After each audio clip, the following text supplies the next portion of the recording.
as an appellate forum. Theirs is a single role, that is to investigate and confirm that the allegation, as well as the evidence that has been adduced by the Senate, is substantiated. They have gone ahead, Honorable Speaker, to state that impeachment proceedings are not in the nature of criminal proceedings. They are not proceedings to establish culpability or criminal culpability against the governor. However, they have stated, the court has stated, that the impeachment proceedings is all about accountability. It's all about political responsibility. It's all about political governance. And as a result of that, they have set the standard of proof.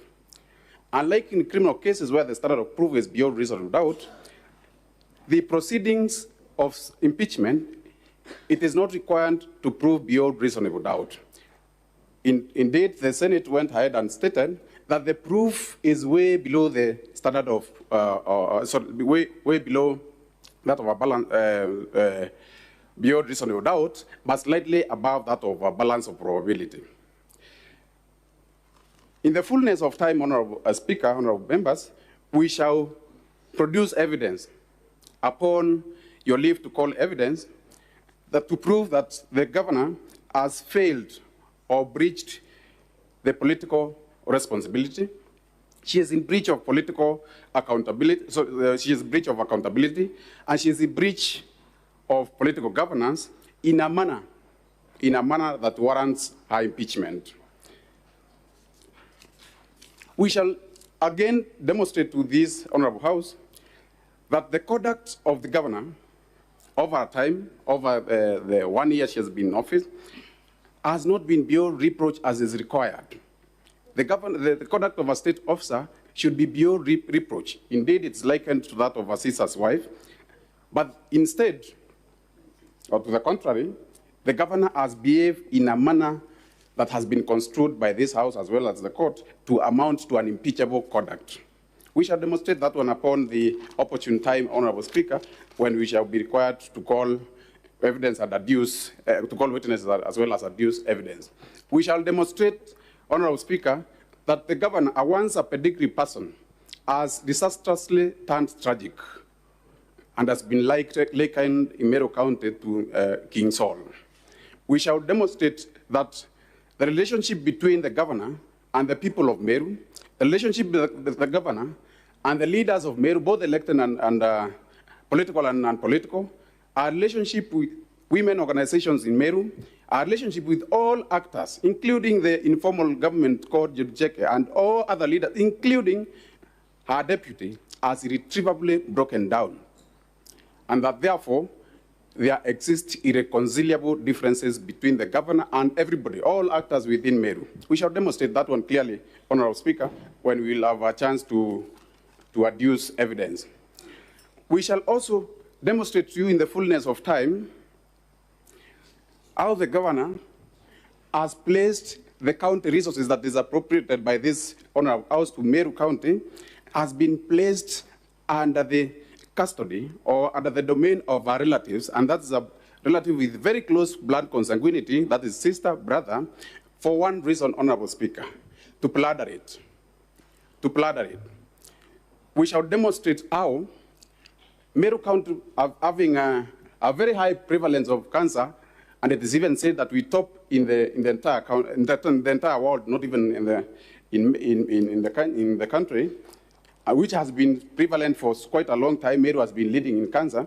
And when the county got an opportunity from an international well-wisher that please send us a group of technical persons, technical in terms of cancer treatment, to come and benchmark with us for purpose, to come and inspect the cancer treatment machines for purposes of equipping Meru Cancer Treatment Center, the governor was audacious enough to get clearance from the Minister of Devolution, and you'll be surprised that instead of getting for the oncologist, the radiologist within Meru, serving the cancer center in Meru, was audacious enough to put into the flight her sister, her brother, and her brother-in-law, to go and for 2 weeks in China to go and be frolic of themselves. There's an opportunity that we lost as a county.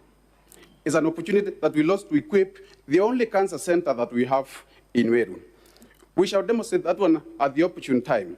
And the letter that was sent to that is not even shocking enough, the letter that was sent to the Minister of Devolution as well as to the Chinese embassy is that the following persons, a clear case of misrepresentation, are technical person matters of cancer. Yet, most of them, their education qualification cannot be accounted for. And the most educated in that team of sisters and brothers was one holding a diploma. Diploma in pharmaceutical technology. That is an assistant to a pharmacist. Even a pharmacist is not qualified in that one. And remember, this is done while leaving out qualified oncologists, qualified radiologists, and all manner of experts in relation to cancer treatment. We shall demonstrate to you at the opportune time how the governor has employed 8 extra chief officers without an approval of the county assembly at all.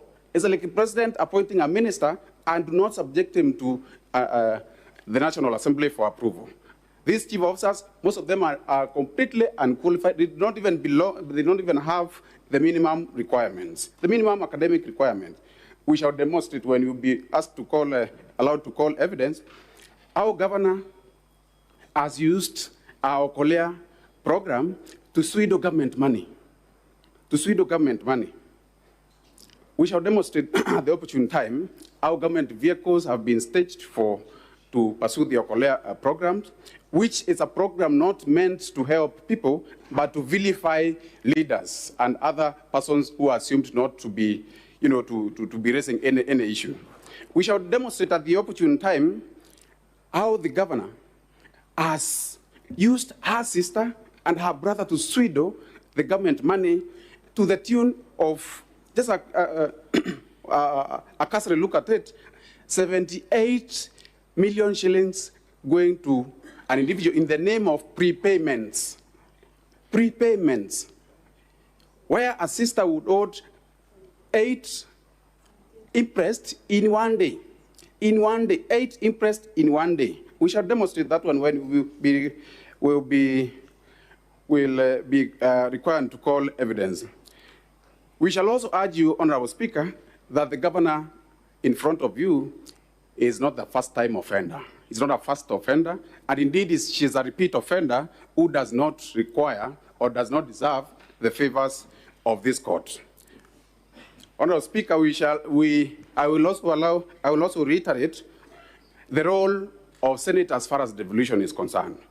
Honorable Senate, you spent a whole lot of time to pass budgets for the interest of county, for the interest of devolution, only for it to be placed under at the disposal of sisters or relatives for purposes of bladder. This, you have a sword. You are the custodian of devolution. You have the sword, and you can't sit lying down for long.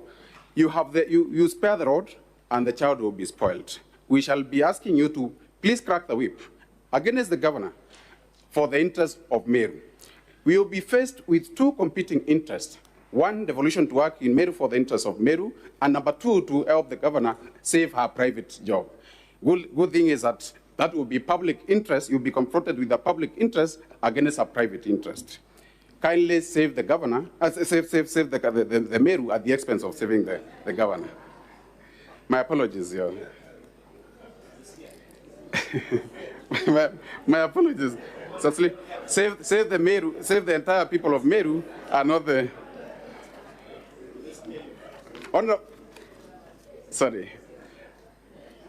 Honorable Speaker, at the opportune time, we shall demonstrate that the center cannot hold anymore. And we'll be urging you to save the members of the County Assembly that back and forth, to and from the Senate, to and from the assemblies. If someone has been brought here barely 10 months ago, there must be an issue. It is not just in vain, it is a result where the center is not able to hold anymore. We shall demonstrate how the governor has completely violated a court order, completely. with a lot of, just like she contempted against this Senate by completely making a mockery of their advisory by Honorable. For Aulia, sorry, I'm reminded it's for Aulia. The way the governor has completely usurped the county public service board. We'll give you an example where the governor advertised for 3 officers in her office, that is her personal public communication officer 1 and 2, and the governor shortlisted 17 for purposes of recruiting 3, and out of 17, the governor only recruited 1. Out of 17 who applied, instead of recruiting 3, the governor recruited 6. And what surprises me, and this should also surprise the Senate, is that out of the 3 that were recruited, only 1 was in the shortlist. Only 1 in the shortlist. The other 5 were not in the shortlist, and they were not even applicants. We shall demonstrate this one. Honorable Speaker, I have had a cursory look at our defense, which she has only attempted to, in the misappropriation of funds, the governor has only attempted to prove by submitting interest in relation to only, instead of accounting for 78 million, she has only accounted for 2.3 million. And if you look at the 2.3 million, the documents that have been used, that is the work ticket as well as the voucher, 99% of them are not signed by the examiner, are not signed by the director of accounts, and therefore they have been prepared hurriedly for purposes of your consumption. We shall demonstrate to you how a certain work ticket, how one work ticket has been used to account for 17 interests. It has been used 17 times with the same registration number, the same serial number, has been used 17 times. And when we called upon to call evidence, we shall demonstrate that one clearly. We shall demonstrate to you also how even the work tickets that have been used do not follow that natural chronology. Do not follow natural chronology to the extent that it is indicated that the governor on the 7th of October went to Nairobi.